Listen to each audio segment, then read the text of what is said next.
Sorry about that hiatus. I had to find a smaller brush, which is a small flat brush, and I realise I have not got enough darks in here, so I'm going to go in with this very dark colour and plonk some on. With oil paints, I'm not rinsing them out in turps as a rule. I just wipe them on a kitchen towel and then pick up clean paint, and I can just blob it in here. I think this brush is a more sympathetic shape for doing me pine needles. So I'm going on with this really nice dark green, and I might even stuff some blue and purple in there. I have put blue and purple within here, and this tree is actually almost entirely purple. That was the thing, that they always use lovely bright colours. So I'm just going in here, and this might need to be left for another day, but I will crack on and see what I can achieve. So a smaller brush, as I say, seems to be more sympathetic to the shape of pine trees. So I'm just going in here, try not to be too accurate. And when you're painting, it's actually a very good idea to stand up and have the picture, your reference picture here, so you can actually pretend you're actually at the scene and painting it. So I just need some more darks here. And I think I am going to crack in with some deep purple, because I have paint here and it's active, so the purple will actually mix with the paint that's on there and create this much darker effect, which I want here and here and here, I think. And you can see, so I've been noodling around trying to fill in these shapes of pine trees. So I'm using the side of the brush to create these little bundles of pine needles. And there's a whole bunch over here. And I might go back later and add some more lights. But you can see, be brave with your colours. So this purple, I think, worked really well within that. And you can actually see it on your paintings when the sun... If you put an oil painting in sunshine, you can really see the colours used. So getting that light on a painting works really well. So I'm just adding a little bit more dark over here. And then I'm going to go through and add some lights. I think that needs a bit of sap green there. Perhaps the purple and sap green doesn't work quite so well. I'm getting this round feeling of these pine trees.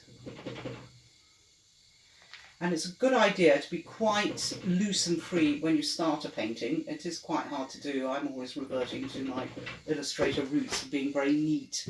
But I feel it would have been better if I'd been a bit more dabby with it, which is what I'm doing now. And over here on the grass, which I had filled in, and you can see, I hope you can see, there's lots of different colours within there. It's a very scrubby patch of grass, and I look at it in real life. But here the paint was wet when I was redoing that, so what I need to do now is pick up some very nice bright green and just blob that on.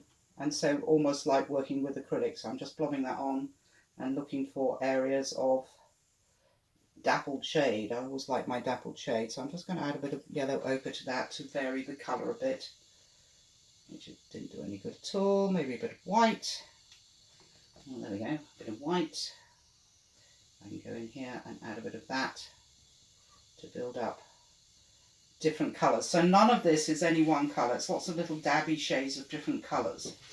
So I'm just standing back and appraising my picture and seeing where I want to go. So actually I'll revert to a larger brush now with sap green, stand very far back and add the blobs on. I think I need some more up there, but there's a lovely piece of light there. And I'm going to keep going with this with a smaller brush, and I'm going to use the cadmium yellow, the very bright yellow, to sit on top of this. You can see what a whoosh of a colour that is.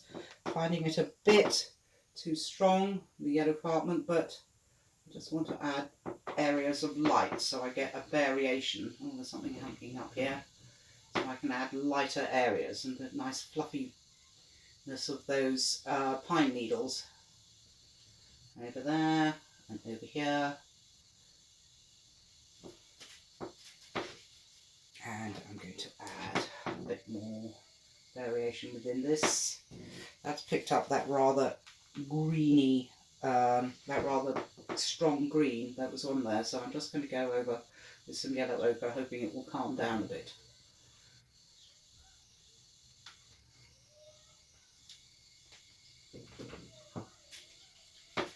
trying to catch that light, the lovely Mediterranean light that Monet was so good at catching. But obviously he was quite good and spent a long time doing it. We're getting this broken colour. I think that's what works well, and that's what I want people to take from Impressionism as were. So I'm just going to add a bit of yellow ochre and burnt sienna to catch the sort of dying bits of the pine trees. But as you can see, with oils, the paint stays wet, so I just have to clean my brush, grab some more paint, and lob some in. And over here, that needs a bit of variation over there. And possibly over here. Oh, that's rather nice. I might have another crack at this because I felt I went too tight. But the trick is paint quickly and from far away. I think that's the main thing. So I'm going to pick up actually some blue, just pure ultramarine blue, and I'm going to plonk it on in various places, hoping it will help get those darks to seem dark. But actually I think the purple worked best. Now I need to stand back to see what I'm actually painting. And again, picking up the yellow ochre here. I don't want to be too accurate. That is annoying me, so I'm going to go in with some Indian yellow, I think, just to calm that cadmium yellow down a bit. And I want to get that nice fluffiness of pine needles, which I will revert to my smaller brush. So here we go, fluffiness of pine needles. So you have the brush the right shape. That needs to be darker.